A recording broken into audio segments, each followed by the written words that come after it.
Egunon. Okay, you are welcome, and I decided to start right now. So first of all, thank you so much to our three colleagues invited here. I think it's a very promising session, and I hope so, right? And okay, so first of all, organization issues. Each speaker will have strictly 20, the organization said, 20 minutes to make the presentation in order to have time enough for the discussion and exchange of ideas. And so I think it's a very interesting part in every conference, right? I'll be strict then, so forgive me, right? So it's the order I have. And we don't. Okay. So we will start with Jonathan White, coming from the London School of Economics. I think it's a very interesting paper, and the title is EU Revisionism and the Rise of the Emergency Imaginary. Nothing less. So, Jonathan, the floor is yours.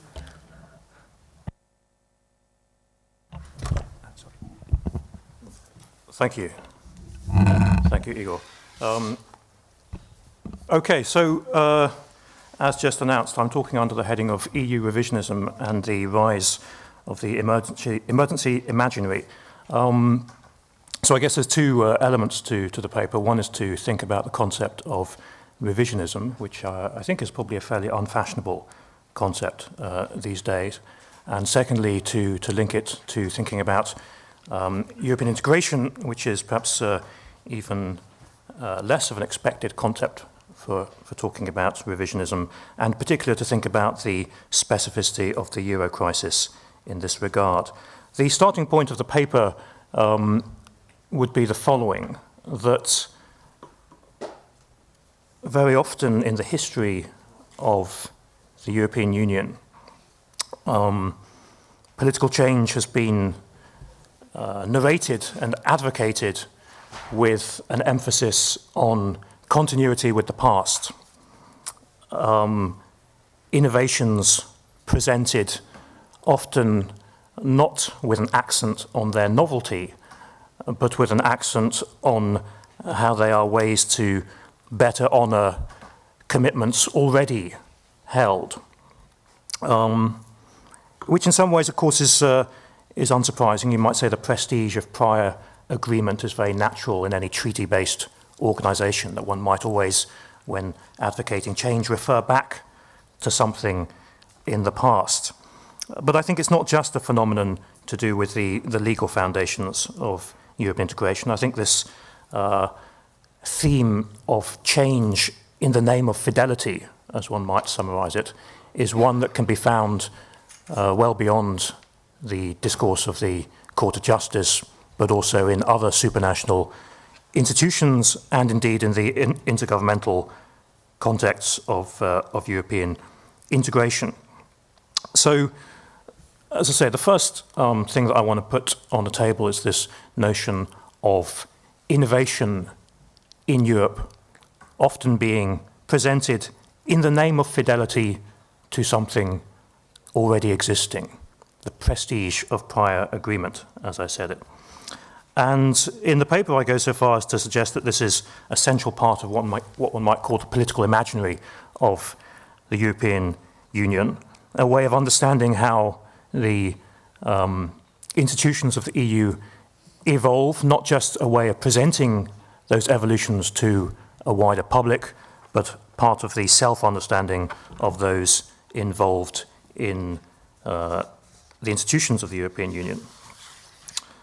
And as you may have anticipated from the title, I think the word revisionism can be one way to think about this notion of change pursued in the name of fidelity.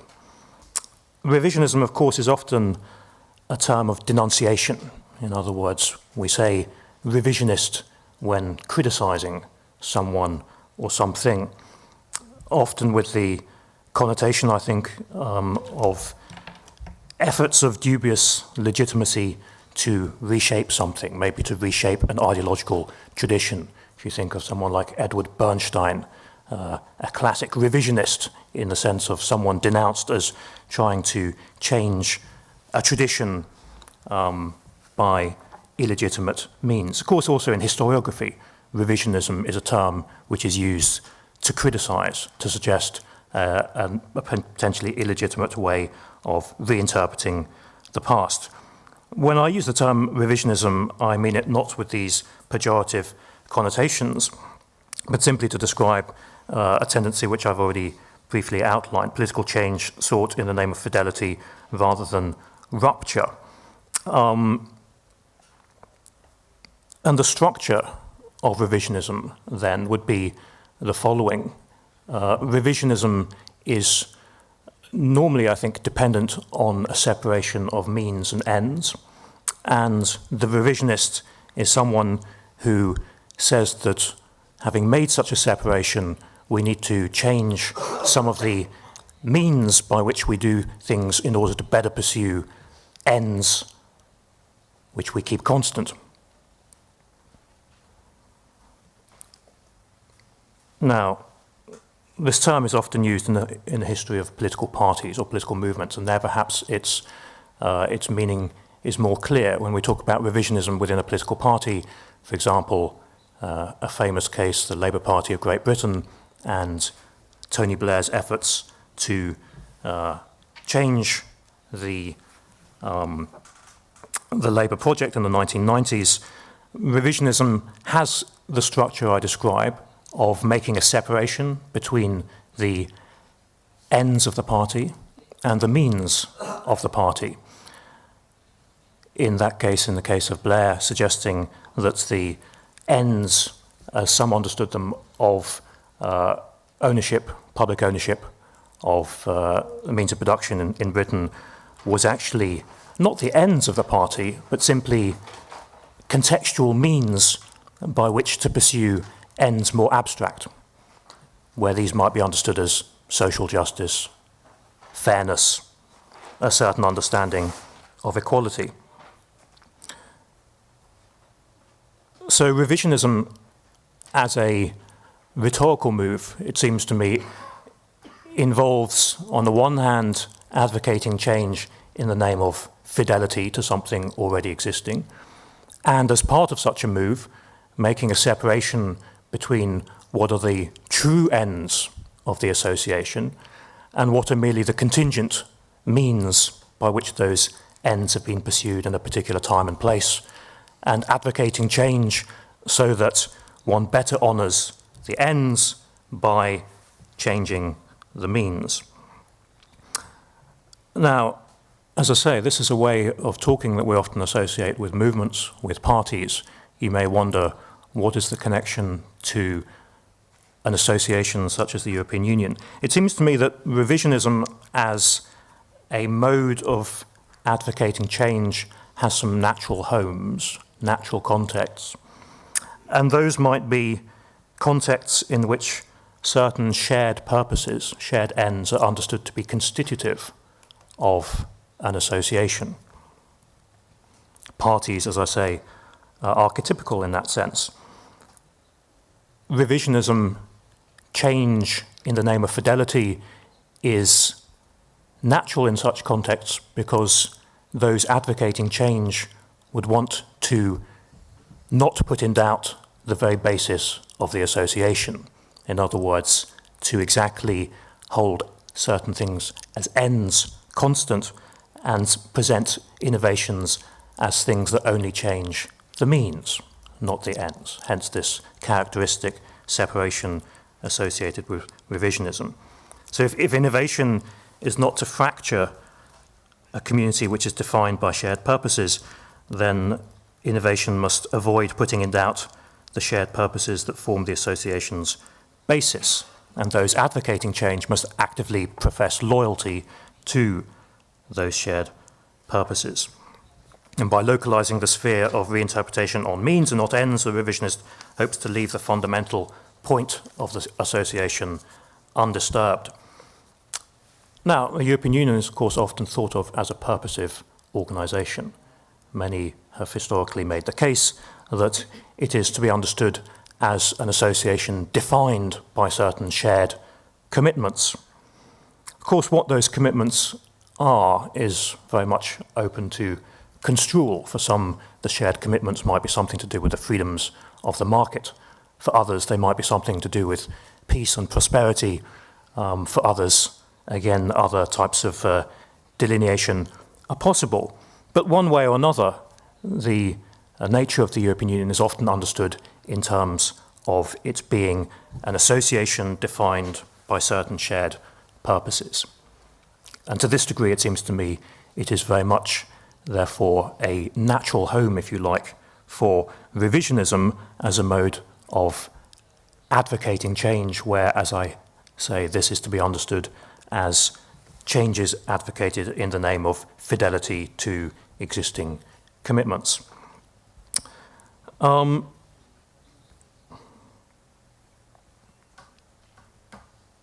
The euro crisis, it seems to me, is interesting insofar as it poses a test, if you like, to the revisionist mode of innovating in the European Union. And one might say a crisis is always a test for this way of thinking about change, because a crisis puts the potential need for rupture on the table. Could the euro crisis in the EU be accommodated within the logic of change as fidelity, or conversely, did one start to see quite different kind of rationalization of political change in the context of the crisis? I think this is a question which is independent of the legality of the crisis response in the EU. In other words, legality is neither a necessary nor sufficient component of a revisionist claim. They may be related things, and it may be that a legal way of reasoning may have a natural affinity with revisionism, but they're not quite the same thing. Now, it seems to me in the euro crisis, one certainly does see the outlines of a revisionist account of change. For example, notions that the fiscal compact are to be understood as simply a new set of means by which to honour the existing goals associated with something prior, the Stability and Growth Pact, for example. So there is a touch of this in the euro crisis. But it seems to me that what one sees most sharply in the crisis is a mode of defending political innovation which is quite different from revisionism as I've described it, where the hold of prior agreements, the hold of existing commitments is held to be much less relevant than conventionally so in the revisionist imaginary. Notably, in the crisis, political innovation has often been justified by the logic of necessity, in other words, the need to take urgent measures to respond to a pressing economic crisis. Insofar as any underlying goals are appealed to, they are not the defined goals of a purposive organization, but something much more general, survival, something much more abstract than the shared purposes of a purposive association. And it's not just a logic of necessity, one sees it's a logic of exceptionality, of measures taken which are understood to be game changers, ruptures with existing ways of doing things, perhaps even understood to be effective precisely because they mark a rupture with the existing way of doing things in the European Union. And I think the whatever it takes statement of Draghi can probably be understood in exactly those terms. It's an accent on measures which are unprecedented, unconstrained by prior commitments, and perhaps even unspecifiable. Whatever it takes is, of course, a statement at some level of abstraction. So this is discretionary action which is explicitly detached from reference points located in the past. Unlike the revisionist claim to be doing things in the name of fidelity to existing commitments, the logic of emergency politics is one of action which is unconstrained by prior commitments. Why this break with the logic of revisionism? Well, it seems to me that it has something to do with at least two constituencies. The accent on necessity can be read as a way to convince mass publics to accept radical policy shifts, the emphasis on exception and discretion as a way of reassuring market actors, where I think it's important, the ambiguity of commitments like whatever it takes. It's exactly the ambiguity which I think is understood to be a way of reassuring market actors. The danger when you make a statement which is too specific is, of course, that in making the statement you change the context in which you're trying to intervene. If, on the other hand, you make a statement which is abstract, which is indeterminate, then you can perhaps hope that by intervening you are not changing the situation that you want to address, and therefore that your measure is not rendered obsolete in the very instant that you announce it. For one reason or another, anyway, such interventions are characterized, as I say, by their unconstrained relationship to commitments already held in the past. And of course, many of the crisis measures of the euro crisis were outside the EU framework, based on measures in international law. And of course, that might not be sufficient to exclude a revisionist account. In other words, it's not necessarily the case that one cannot advocate going outside the EU in the name of fidelity to existing commitments. But then the means-end separation being performed is quite the radical one of treating the EU as, if you like, the means that can be sacrificed for underlying ends, let's say, of European peace, of European prosperity. So revisionism perhaps can be stretched to rationalize changes of that degree of so profound, but only at the expense of using it to rationalize an assault on the very institution that it's applied to. So I think one of the specificities of the euro crisis is to show that at certain key moments, EU institutions are relying on a very different logic from the logic of revisionism, as I say, the logic of emergency, of necessity and exceptionality. In this mode of advocacy, the emphasis is on necessity and the importance that nothing be ruled out. And the EU then becomes not a purposive organisation for which shared goals are constitutive. It implies a quite different understanding of the EU as a polity that exists not for purposes that can be spelt out, but because an uncertain climate somehow demands it. Now, as I start to wrap things up, one might ask, where do we stand in the light of the euro crisis, insofar as this logic of revisionism or emergency, which one is likely to be the dominant one in future? Well, of course, one can expect a reversion to political innovation rationalized in the name of fidelity. You might say this is almost exactly what a renormalization process after a crisis looks like, a shift from an emphasis on exceptionality to an emphasis on changes as being continuous with an existing status quo. And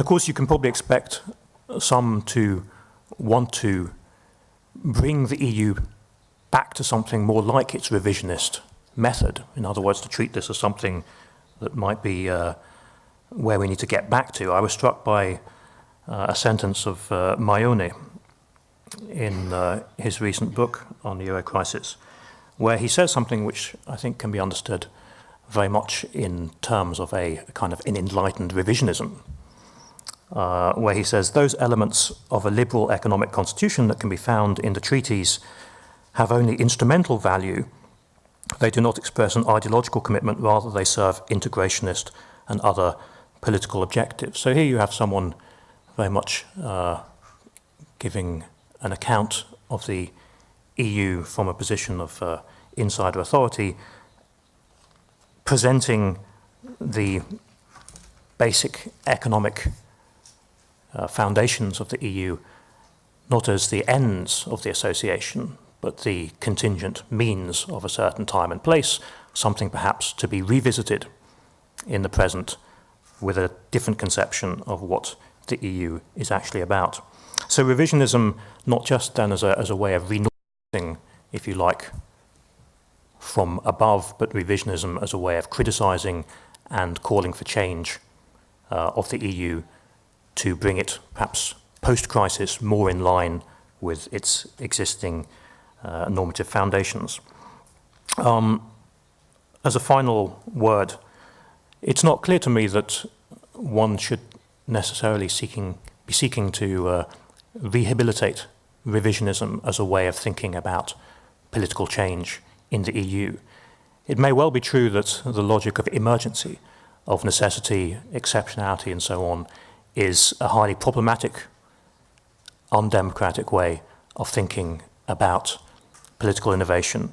But I'm not convinced that the logic of presenting innovation as simply a way of honouring existing commitments is fundamentally better. This is also a form, I think, of problematic depoliticisation, insofar as the means-ends distinction on which this relies is always liable to decontest the putative ends of the association and to present innovation as a largely technical affair.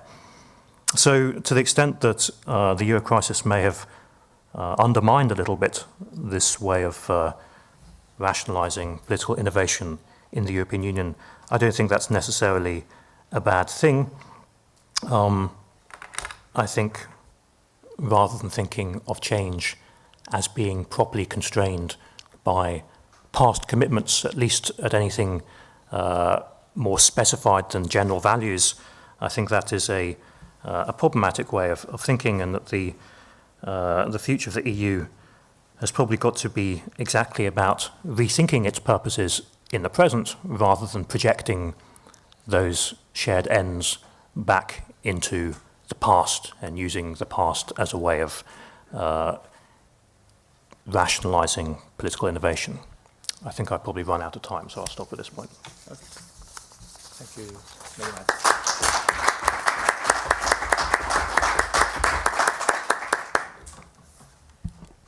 Perfect. 20 minutes. Thank you very much. Okay, so now we'll go on with the second presentation. Now we have with us Lina Papadopoulou, who will talk about the flower of democracy, national democracy, and other European fables, adjusting democracy to economy. Lina? Thank you very much, Mr. President. And I think now I can find somewhere the PowerPoint. Okay. So I'm really very glad to be here, and I would also like very much to thank the organizers, Jonathan White, who is next to me, and especially Professor Daniel Inerarity, who is at the background. I really fell in love with the city of Bilbao, so that's an added value of this conference. So my topic sounds, as you have already said, about the flower of national democracy and other European fables, adjusting democracy to economy. If we go a little bit back in time, we are going to see that, according to Max Weber at least, there are three types of legitimate rule. The two ones, we want to think that they belong to the past, together with the emotions, but I have the impression that they are still hidden in today's society, which is actually ruled in accordance with the so-called legal authority. Legal authority comes together with the Constitution and constitutionalism, which means that we are in favor and we acknowledge that every political community should be based on the basis of personal and collective autonomy, that is democracy. I'm just saying that because when we see historically constitutions were connected with a cultural endeavor, I would say, which was to connect potentia, the real political power, with potestas, with the legal authority to be obeyed. And this legal authority was actually given by the constitutions themselves, and it was checked upon through democratic accountability mechanisms. I think there is no doubt that a very important, maybe the most important source of political power is the economic governance. So nowadays, after the formation of the European communities already 60 years ago, but especially after the formation of the European and Monetary Union, we see the transfer of economic governance from the nation states to the European Union. This is all very well known. I'm not going to say specifically the steps that were taken, but what we are experiencing is a thickening of the economic integration more and more today. So from a very thin economic integration, we are now heading step by step to a more thick one. So this actually is done not through community law, not through the community method as we know, but rather under international law, following the first example of the loan facility agreement that was decided for Greece. National parliaments had to ratify the treaties. Nevertheless, the European Parliament was necessarily involved in the whole process, which actually meant that this kind of transfer of political power in the form of economic governance from the member states, where political power was exercised under the limitations posed by the Constitution, is now transferred to international law, where we all know that the mechanisms to check upon that kind of power are not so strong as they are under national law.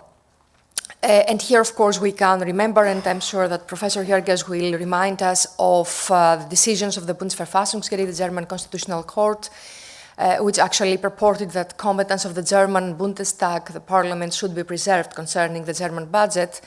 And that was something that was said exactly because of this escape of political power in the form of economic governance from the national representations, which are the parliaments. Now, if this holds, then the question is actually how do we legitimize this new economic governance, and whether is it possible to have a supranational economic governance, which we are heading to, but still legitimize it only at national level, only through the ratification of these international treaties by the national parliaments, and not at a supranational level. So the normative belief I start from is actually today is totally inadequate to speak about national democracy. That's why the title sounds about the national democracy as a fable in today's Europe. We should rather, this is my normative belief, talk about multi-level democracy, where issues that are decided upon at a supranational, that is European level, should also be judged upon and restricted and checked upon at the same level. And in that sense, I'm following Habermas, obviously, who says that the telos, if there is one telos and not multiple, as Professor Fabrini suggested yesterday, is actually to preserve the constitutional, that is cultural, acquis, which we acquired the last 3 centuries within the nation states, transposed nowadays onto a supranational union. And of course, this poses again and anew the question on legitimacy. So if I think I suggest this model of tripartite legitimacy through output, which is very well known, and input, that is democracy, and values. Of course, we can find more than those that I suggest here. But concerning the values, I think that political equality, individual freedom, and solidarity are the 3 main values that one could find in constitutionalism itself when one follows the French constitutional revolution. And of course, the question here is when we do not have the output legitimacy, the results that we would like to have, when the Union does not necessarily deliver as much as we would like it to deliver, but I still think that it does deliver more than the national states would deliver at the same time, then of course our focus is rather on the input legitimacy, democracy. And here of course we're going to put the question that already somebody posed yesterday. I think it was Professor Fabrini who touched upon this picture, Schäuble and ex-Minister of Finance of Greece, Varoufakis, when both of them invoked the ties, the commitments they had to their national electorates in order to oppose each other and not to find a common ground. So the question is that when our Prime Minister Tsipras said, let the flower of democracy flourish in Greece, and the question is, which kind of democracy? Of course, he meant the national democracy. But then again, I think one could see that the inadequacy of national democracy actually means that nowadays, when one speaks in the name of national democracy, is only to hide the absence of that democracy rather than really underline the need for input legitimation. And that because national democracy is not responsive anymore to economic challenges that supersede the nation state within a context of interconnected economies, like Miguel Maduro explained yesterday. And that's why the question is, how can we perceive of a supranational democracy or a multi-level democracy in which states are not seen as rivals, but rather as partners in a common project, and not only states, but also mainly peoples, European peoples and European citizens. So if one combines the way that economic governance is put in force nowadays through this international law on the one side, and the premises on which, if we do not want to be radical but be rather revisionist, like Jonathan White suggested, is supposed to be based on, then one would easily see this triple deficit. And I think it was Jan Komarek yesterday to speak about the thing that if there is something that Europe does not have a deficit of, is deficits. So we can see a political deficit, which means that we have the empowerment of the executives. And this is something that Habermas already stressed.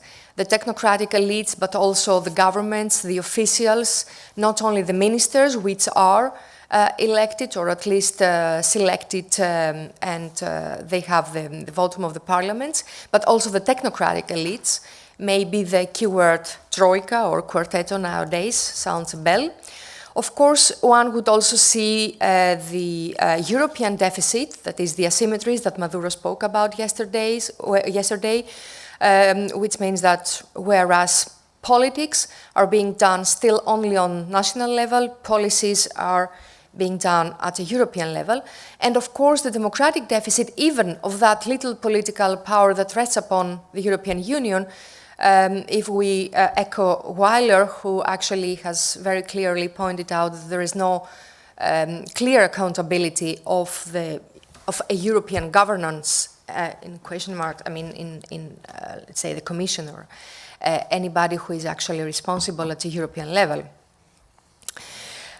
So what I suggest is actually this multiple democracy that should be raised, should be formed at the supranational, that is European level, should be based on on a triple basis. On states, of course, representatives of the states, the governments, the prime ministers, the ministers, the peoples, that is the national parliaments they are represented through, and the citizens, and of course the third one is the most difficult to achieve, but note that we have already achieved the second one as well.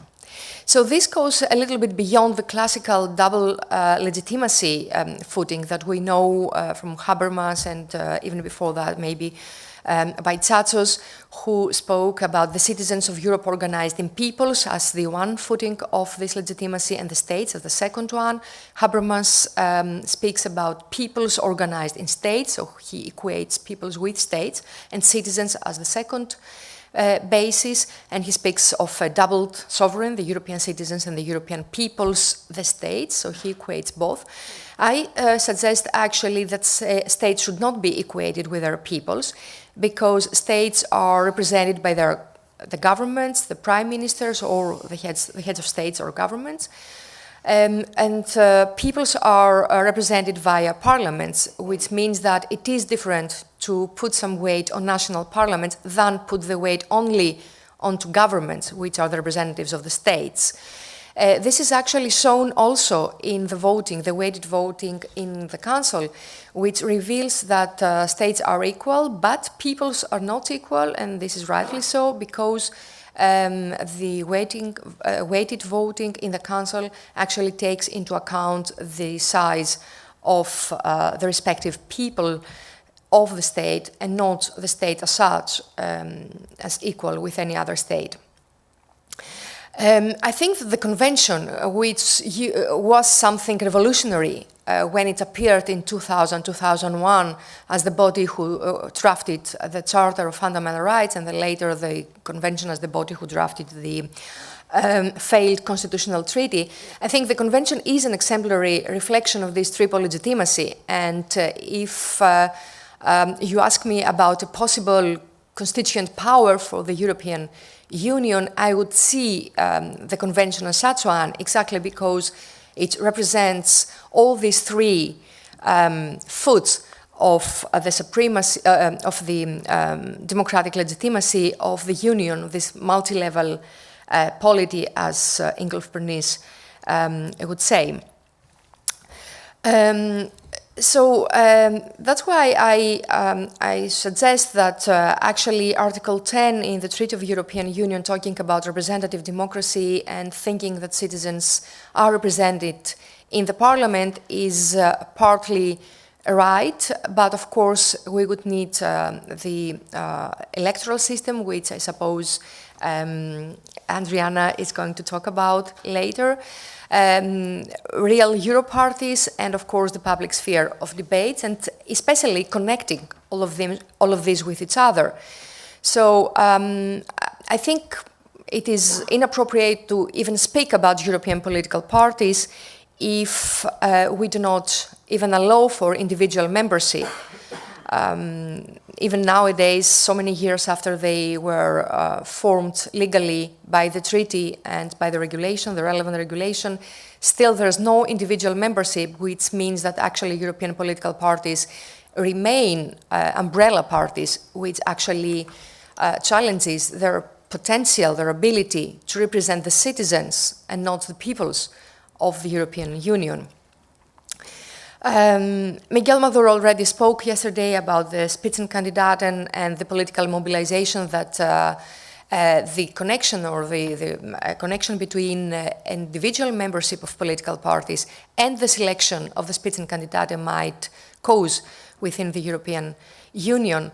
And of course, parliamentary groups which are formed based on the parties should actually, as we also expect them to function within our national democracies, are not confined within the walls of the European Parliament, but rather play the role of mobilizing again and coming into connection with NGOs, with syndicates, etc. So actually inform and form a transnational or supranational public sphere in which political interests and opinions about how to tackle issues, and especially economic governance issues, which we are talking about, especially nowadays, should be actually formed not based on national preferences and not expressed only by the ministers, like I referred earlier on Schäuble and Varoufakis, but rather supranationally and connect different classes, different ideologies, or even economic interests. So that's why I think that what is really very necessary nowadays, not only on national but also on supranational level, is to enhance the citizens' participation. Even if this is something empirically very difficult, but I think there are ways to do it. Let's think about the Article 11 of the Treaty of European Union, the Citizens' Initiative, and here we have this decision of the Commission concerning the proposal of, he was a Greek citizen who proposed that actually there should be a rule concerning a state of necessity, and when there is a state of necessity, states should be allowed not to pay off their debt. If you ask me in substantive terms, I would be against, I would vote against such a thing. But I think that it was a mistake, a political mistake by the Commission not allowing that proposal for a citizens' initiative to come in front, because that would be a good point to start from and mobilize the European society as a whole to think and discuss about an issue that has been the central point of reflection on political terms in the last 4 or 5 years. So I think that actually as a union, and the General Court unfortunately accepted the Commission's view, but as a union, which means the organs, the institutions, Commission, courts, etc., should actually pose much more weight and much more importance on the citizens' voice beyond borders, national borders, in a supranational arena, public sphere. And it was not enough in order to touch upon the Greek referendum, which you all know about, of course. It is not enough to have a referendum, but it's not only enough not to have a referendum within a national sphere, but it is also false. It is a fable that we cannot rely on to have a referendum, because it is totally a misunderstanding if you want to have a referendum by one national people only for a thing, for an issue which is decided by all the nation states. So that should be by all the peoples of Europe, and where all citizens, who actually are the taxpayers, should be also involved in that. So although I would be totally against, and I was totally against the national referendum in Greece, I would be in favor of a citizens' initiative on this issue at the supranational level. And I'm coming to an end, Mr. President. I think what is required is a balanced model of democratic accountability and effectiveness on both terms in order to combat the three deficits, the political, the democratic, and the European, when it comes to political and especially economic governance nowadays, because democracy is meaningless if it is not equivalent to real political power, if those who decide are not the same who are affected by the decisions, or the other way versa, if those who are affected by the decisions do not decide altogether and in a common procedure.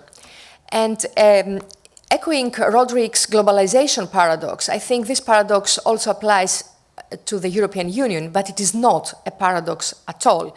So Roderick says that you cannot have all three of the following: hyper-globalization, democracy, and national states, but you can nevertheless have any pair of two of them. I think this axiom applies even more to the European Union. You cannot have all three of the following: hyper-integration and especially economic integration like you are having today, democracy, and national states. And of course it is a matter of political decision which pair of those three you want to have.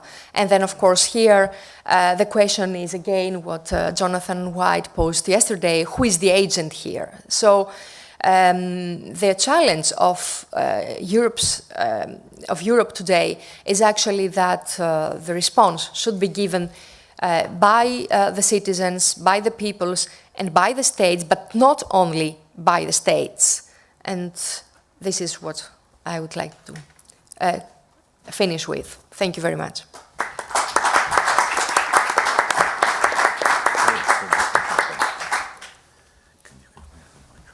Thank you very much, Lina.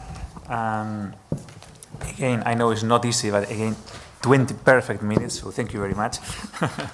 And finally, to end with this session, all the pressure for you, Christian, goes Christian Jorges, coming from the Hertie School of Governance, and he will speak about adjudication in a state of emergency, the example of the OMT litigation. Yeah. So, to the floor. I may first underline a wonderful little typing error in the program Hertie School of Governance, which is lovely. Okay, now I want to start actually with really appreciating this invitation. As a young man, I took my Cinquecento and drove from Frankfurt to San Sebastian. That was beautiful. It took a while, but it went and I saw everything. This time I was faster by plane, but I still had the time to look into the book which came out of the last conference. And I was wondering, did we make any progress? I think we all continue along the lines, and this is now my toast, Daniel, to you, which I didn't do yesterday night. The conceptual deficit is really at stake. We need a language to understand the situation we're in and how to get out of that. And that is really the thing. I am not a political philosopher, so I will pursue this kind of case or this kind of message with the help of a case. Lawyers do cases. I do a case, and this is the OMT litigation, which in my view is the most important case since Costa versus Enel and Van Gendenlos, although it is framed in a language which is absolutely boring and doing as if nothing was at stake. Now, what is it? How will I do this? It's a little alarming. So my message is the case is indicative of a move from integration through law, the old message about Europe, to a delegalization of the European polity. That is something one can, as a lawyer, be excited about. And I won't know whether you are excited as I am, but I will tell you how I proceed. I will tell you first a bit about the case. Then I will repeat the reasoning of the German complainants, Gauweiler, by this time famous man. And I will address the core legal issue, and then I will go into what I call the dilemma of law. And the understanding of this dilemma will be my final point, and the alternatives we have to get out of that. And they are not very encouraging, but still there are always alternatives.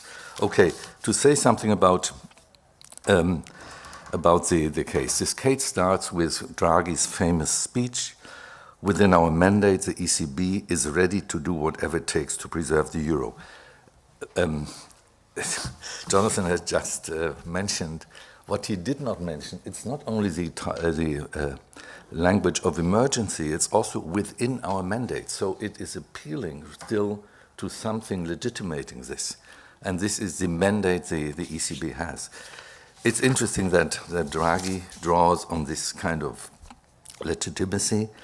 Now, what was at stake? A program for the purchase of government bonds in the secondary markets with the purpose of recovering the institution's full ability to pursue its monetary policy. According to the ECB, the interest rates in the markets were unreasonable, artificially high, so markets were not responding properly to the institution's monetary decisions, and this had to be corrected. Gauweiler complained. He says, the ECB activates, what the ECB does renders budgetary powers of parliaments, the German parliament of course, but others too, totally meaningless. It is now the ECB deciding on how money is moved around in Europe. Then he says it's monetary state financing, and then he says it's also country in a bailout. The core of the issue to which I will talk then is, however, the distinction between monetary policy, economic policy, and fiscal policy. Now, the German court, when giving this reference to the European Court, was a sort of hesitant really to take a decision. It is very difficult to understand why they write 200 pages and lots of people in their proceedings, and then give this away. What exactly did they have in mind? What they say is basically, we do not believe that what Draghi does with this talk and his assertion that what he does is pursuing Europe's monetary policy, that this is beyond the mandate because it affects the budgetary powers of all parliaments in Europe, because it does distribution among member states, because it is also irreconcilable with the own, and this was, I think, very tricky. They pointed to the Pringle decision, and in the Pringle decision, the European Court had underlined that the conditionality programs which accompanies state financing are a matter of economic policy. So if conditionality is a matter of economic policy, the German court argued it must be the same when Draghi issues these programs. Now, what the complaint or what the answer was of the European Court now is very interesting. It starts, I think, with the opinion by the Advocate General, Cruz Villalón, and you will pronounce this better, in his opinion of January 2015. And the opinion says, the treaties are silent. The treaties are silent when it comes to defining the exclusive competence of the Union in relation to monetary policy. We don't know what monetary policy is. At least the treaty doesn't know. It follows that we are left without authoritative guidance when it comes to the definition of fiscal and monetary policy. So the big issue, who is competent for what, is not answered by the treaty.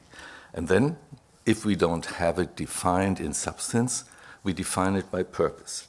And this step 2 is all decisive. The treaty does provide us with a definition of the objectives of monetary policy and with the means of monetary policy. And this move, if those of you who have studied Luhmann know, this is the decisive turning point where you delegate authority to those people who have the competence to define objectives and select the means. And this is what the Advocate General then does. The ECB must accordingly be afforded a broad discretion for the purpose of framing and implementing the Union's monetary policy. The courts, when reviewing the ECB's activity, must therefore avoid the risk of supplementing the expertise of the bank, because this is a highly technical terrain in which it is necessary to have an expertise which, according to the treaty, resides with the ECB. Therefore, the intensity of judicial review of the ECB's activity, its mandatory nature aside, must be characterized by a considerable degree of caution. Stability and support of the economic policy of the Union is all we can expect.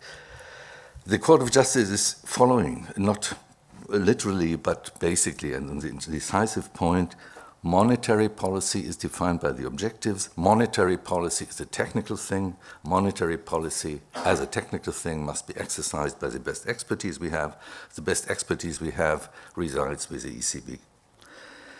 Now, what does this mean?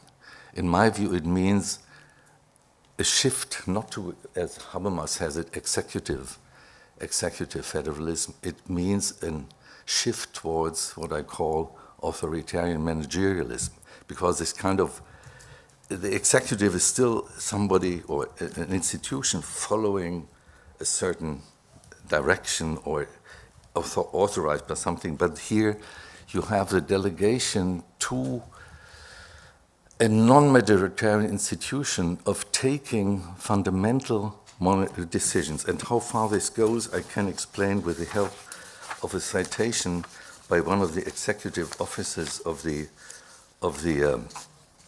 central bank, Ms. Yves Mersch. He is from Luxembourg, and he explains us what this implies, this power of the ECB.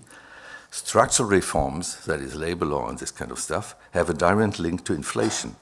Inflation expectations and real interest rates through their effect on the adjustment process. This is why structural reforms are relevant for monetary policy, and why it is legitimate that, as a central bank, we take a view on them.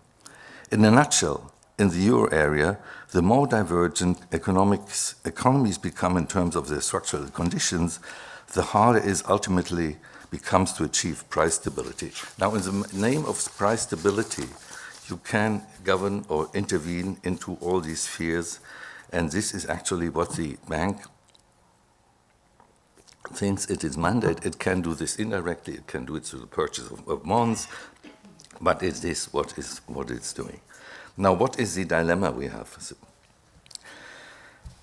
What the German court did was to understand that the German court, and this, may I defend him really, they did not take the responsibility for taking a definite decision on the euro. On the other hand, they did not accept somebody else's authority, but they simply said, we will give it to the European Court and see what they tell us. And then I have listened to what the author of this reference. Then we'll see, and if it's not totally unreasonable, we will accept it. Is it totally unreasonable? Now, the court says this is not an extraordinary case, a banal case. It's one of these cases we do thousands a year, and this is another one. They frame it in a language which is totally Hauptzollamt Lüneburg gegen Vorratsstelle Lüneburg or something. Something very trivial. The whole case is framed in a trivial language, and nevertheless, it is of fundamental importance. Let me repeat why, on what grounds, or what the dilemma is. The German court had listened to the experts. The expert for the German court was the Bundesbank Weidmann. Dr. Jüngelchen, as Monty once said. Oh, young Weidmann. And he repeated simply the stability philosophy underlying the Maastricht judgment, saying the idea is of this whole construct of economic and monetary union that states are responsible for their economy and for their fiscal policy, and they are supervised not by some authority, they are supervised by the financial markets. So the financial markets supervising the states see to it that the states will behave in a way which is compatible with the objectives of monetary union. This is the philosophy of a market philosophy. The markets supervising the states, the markets exerting pressure on the states, and the states behaving. This is not the belief system, the mental state of the European Court, although they start with the same kind of thing. It sounds really similar. It is the aim of Article 125 to ensure that the member states follow a sound budgetary policy. The prohibition laid down in Article 125, the bailout prohibition, ensure that the member states remain subject to the logic of the market when they enter into debt, since they ought to prompt them to maintain budgetary discipline. The logic of the market governing the states. But then a turn, or I do the turn. The very fact that Draghi said, we will do whatever it takes to ensure stability, means that they don't trust the markets. Apparently the markets, and this is a point which I think is very remarkable, the markets are rational. The markets don't understand really what is going on in the states. So the central bank corrects the markets through its interventionist policy. And this is the next step where I would say, how does the central bank know better? How do they, on what premise do they know? And on what premise do they assume that what they do will cure the problems they have? Now, there are interesting analyses of this. The last one I have seen was by Yanis, the young Greek man. He is in Barcelona, and he has done a comparative analysis of the effects of conditionality in Greece and in Spain, and his results are not very encouraging. But what I'm saying is what we have doing, and this I think is really a revolutionary step, and which is the point where I say this is a step towards authoritarian managerialism.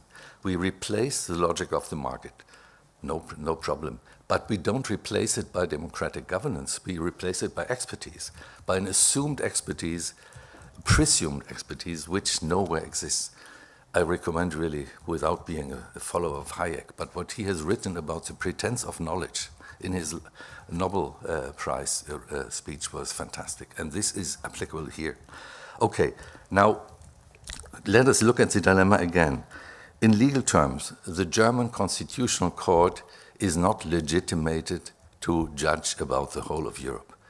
The problem for this court was that they knew that, and they, at the same time, were captured in their own jurisprudence, but they had done this in the previous judgment on Greece, on the bailout of Greece, where they simply said, we protect the autonomy of the budget of the German of the German Bundestag. We don't care about the budgetary autonomy of the Greeks. Suffice it to protect the Germans. So they don't do this again, at least, right? They retreat. But what exactly is going on here? And I think what the European Court has done is at the same time something which is a total fiction, a fiction of expertise governance over Europe. Now I will give you another explanation why I think all this is so tragically wrong, and this is the basis for my critique of the whole idea of monetary union, the stability philosophy and all that.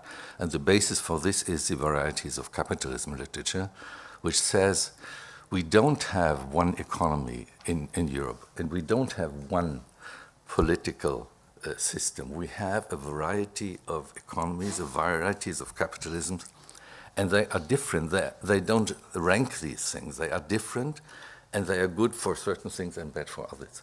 So by now, there is a deepening of this kind of research. We have the German model, we have the Anglo-Saxon model, but we have also the Southern model.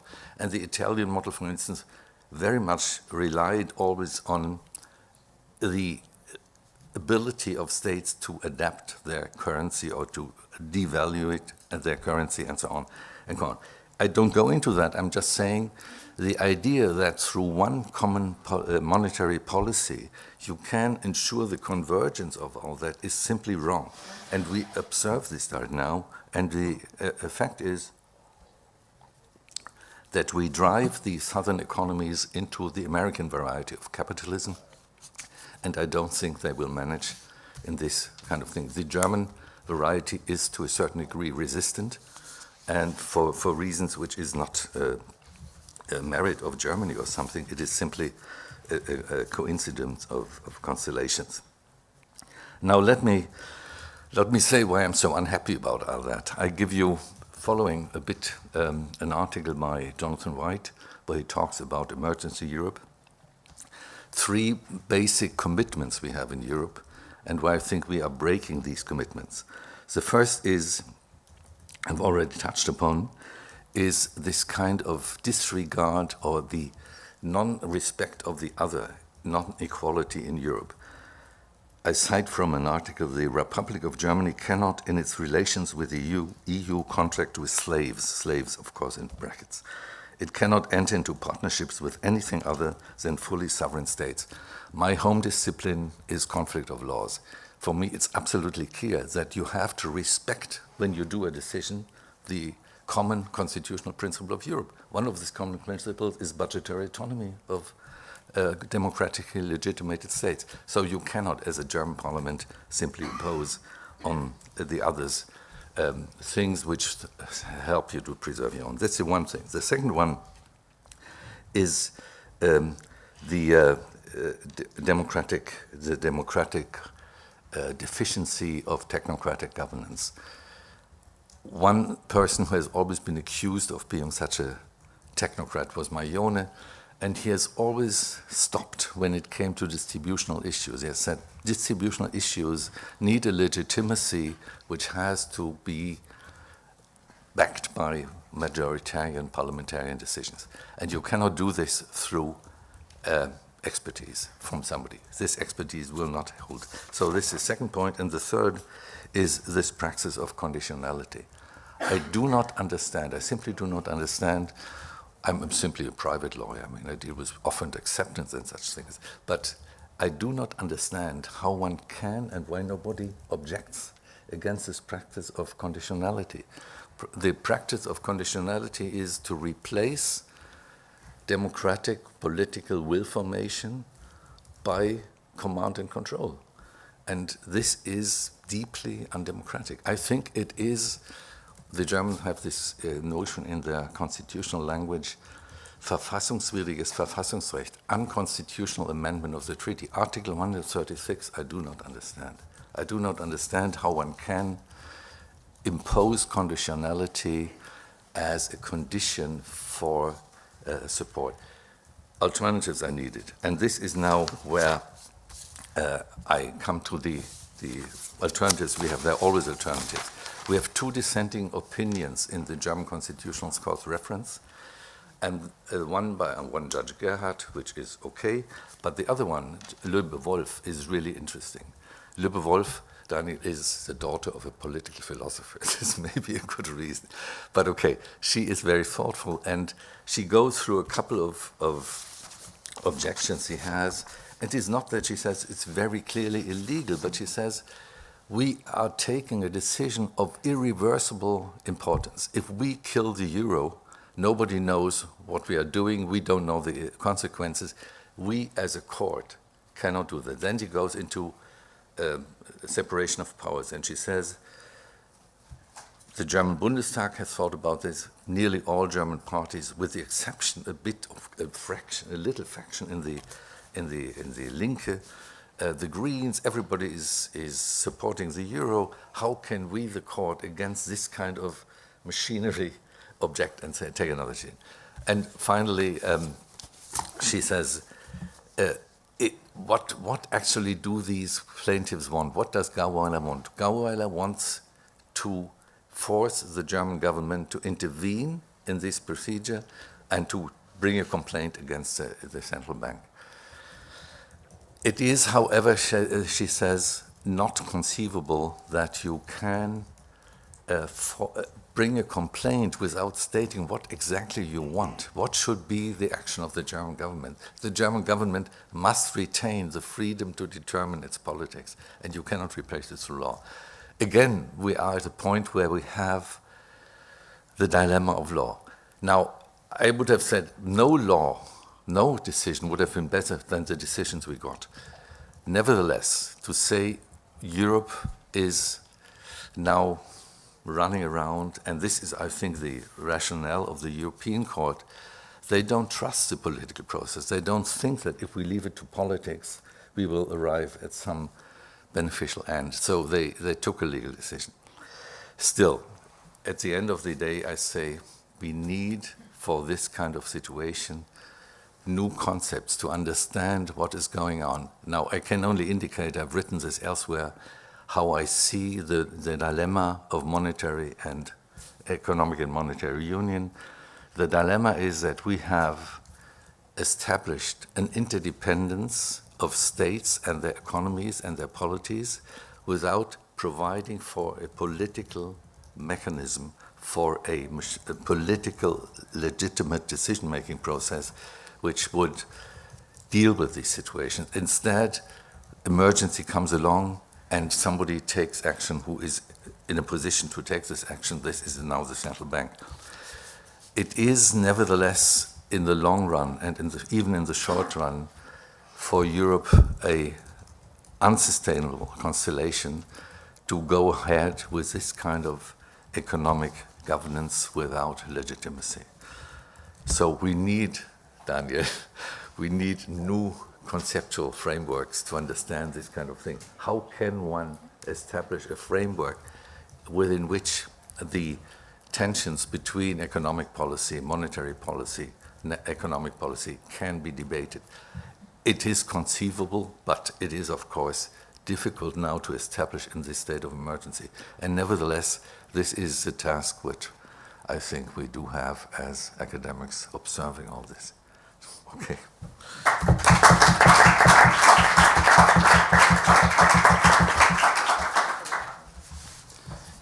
Thank you very much, Christian. 20 minutes. I think we have here three fantastic presentations. I think you will have many questions, comments, and so now it's time to have a brief debate. Yeah.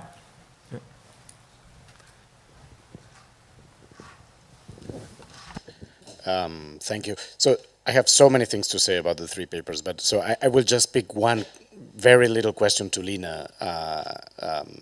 It's just about a detail of something that you've said, because I basically agree with much of what you said. But at some point you endorsed the Habermasian idea that, so the key argument is the people is being affected by the decisions made in Europe, right?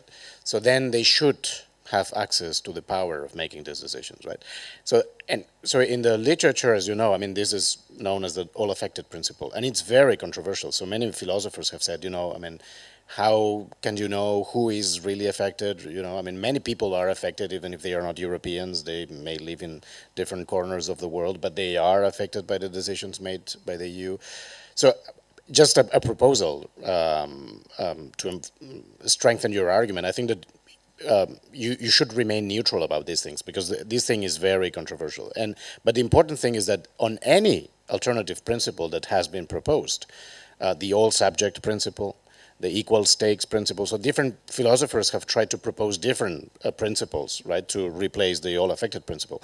The interesting thing is that on any of these other alternatives, your argument stands. So you don't need actually to endorse this particular thing, because it's quite problematic. No, I just want to thank you for the proposal. There's nothing to argue about. Well, I am an economist, I'm sorry, so I have to talk about what Professor Jorges talked about. And I would like to add two things to the story. I agree with many of the things that you've said, but I think that we have to take into account two things. One is that there are economic institutions that have to be independent, at least that's our belief in economics, right? That there are economic institutions that have to be independent from political power, because otherwise they won't achieve their objectives. One in particular are central banks. And in fact, if you think about it, central banks at the national level are also independent. It's not the European Central Bank, the only central bank that is independent. The Bank of Spain is independent from political power. The Bank of England is independent from political power. And that's because we are convinced from theory and also from empirical evidence that otherwise a monetary policy will not achieve what are the goals. And the goals is price stability. That the market, because we know that there is a lot of uncertainty in markets, and that expectations can be wrong, and that could deliver a bad result on prices, and prices are very affected by how much money is in the system. So that is a question that we believe like 2 plus 2 is 4. We don't put it in the question. Maybe we should do it, but it's from many years ago that we are very, very convinced that monetary policy has to be independent from political, and the institutions that do exert that power have to be independent from political institutions. That's not democracy, but it's monetary policy only. That's the, with respect to fiscal policy, is the other way around. With respect to fiscal policy, we do believe that political institutions have a lot to say.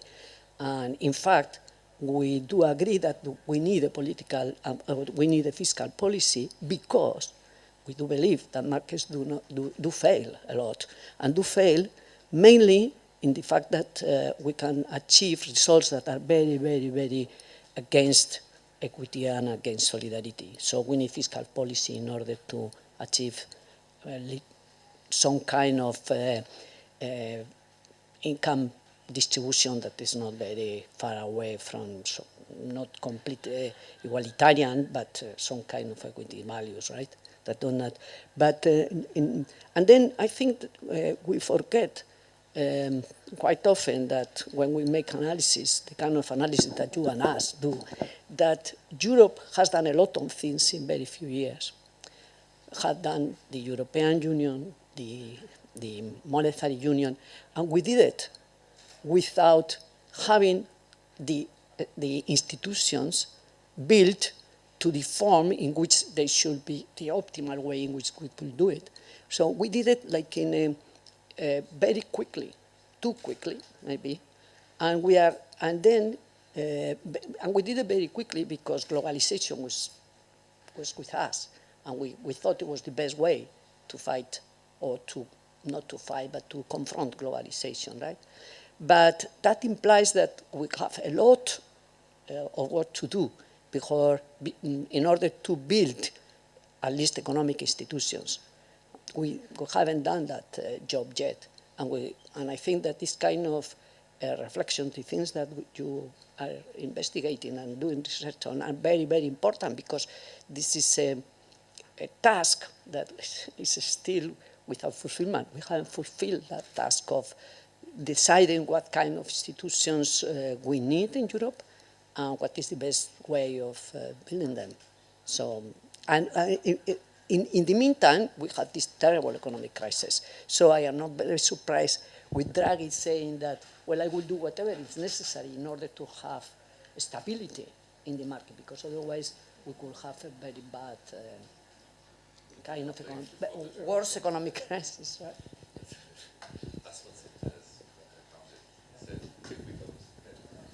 Sorry, if we don't intervene, this is for price stability, because if the euro breaks down, we cannot be again for stability. I mean, what kind of argument? No, what is the difference? The difference between the independence of the German Bundesbank, which is said to be the model for the central bank, which is not true. The Bundesbank was a socially embedded institution, and the central bank has this absolutely impossible task of handing down a decision which fits for all and then fits none. This is the basic critique. It is a non-homogeneous economic union. Monetary policy has to be uniform, and hence it cannot respond to the kind of balance you have in, say, this kind of economy, that kind of economy. And that problem has not been solved. And we have taken, and this is, nobody is so silly to do this. Wilfred Kohl and Mitterrand had the best of all intentions. They wanted to, okay, but they took an irreversible decision. And anybody doing risk research says this you should avoid. If you take such a far-reaching decisions, then you have to also foresee for modes of corrections. And the mode of correction we now have is this kind of governance. And what you say about the autonomy of fiscal policy is gone. I mean, the monetary policy of the central bank sets the data for the fiscal policies of the member states, and the fiscal policy of the member states are constrained by the fiscal compact, and so on and so on. So all this kind of flexibility for which you opt, and which makes the independence of the central bank meaningful, if you have ways to do fiscal policy, all this is gone. So we have deprived the states of this kind of regulatory autonomy. No? Well, it looks like it.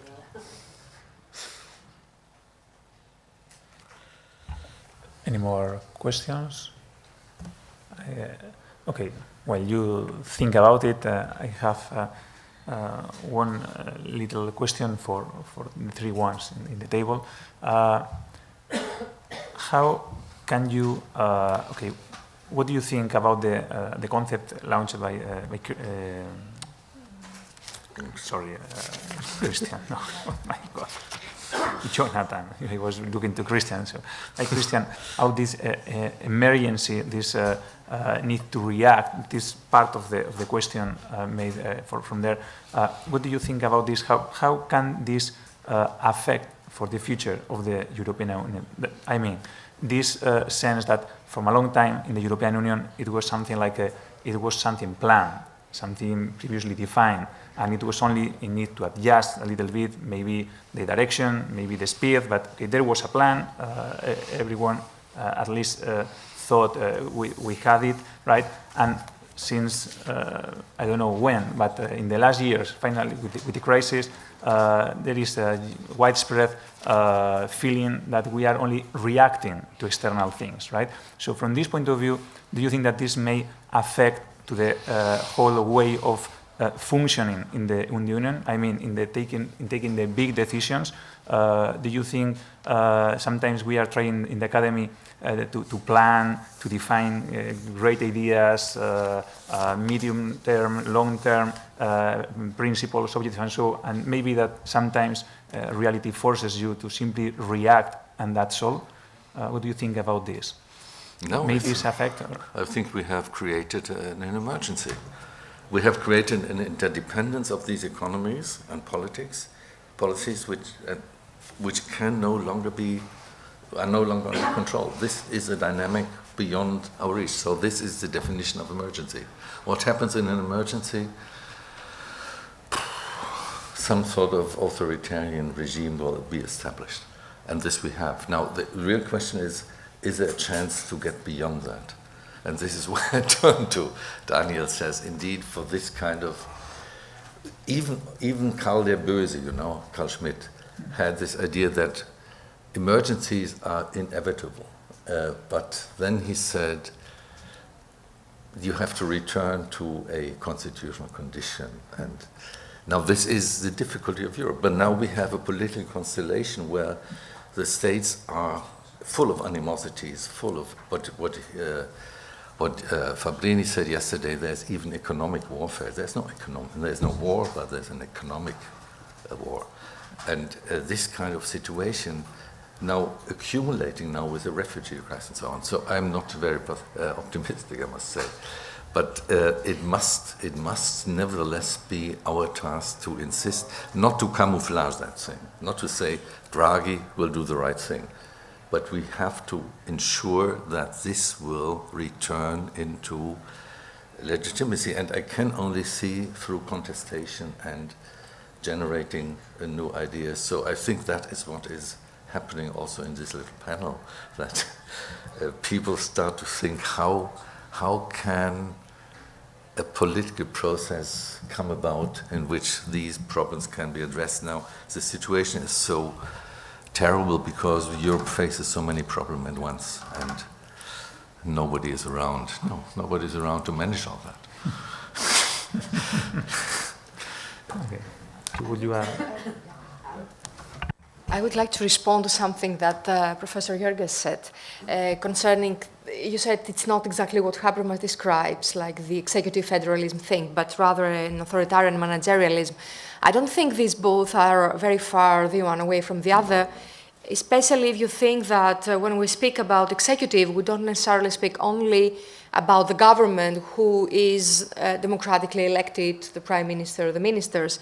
It's still okay to a certain extent for them, but also if you think that executive power nowadays also lies with what Professor Laughlin calls the ephorates. He uses this word from ancient Greece, the ephorates, who are the, as you say, the managers, those who hold the knowledge, the bureaucrats, the technocrats, who are not democratically elected and who are not democratically checked upon by nobody. Like, for example, I mentioned the Troika or the Quartetto nowadays. Okay, I think it's a very telling example of what you should subsume under what Laughlin called the epphorate even before the Troika was born, actually. So, actually, this kind of executive federalism or executive, or the emphasis and the empowerment of the executive is not very far away from what you call. I mean, it's a terminology, going back to Carl Schmitt again, who said the emergency is the hour of the executive. Mm-hmm. And you see the rise of executive power everywhere, even the United States and so on, and it's justified. Nevertheless, in Europe, we have this special case that this kind of executive is a transnational compound of executives, and the most important actor by now is the European Central Bank.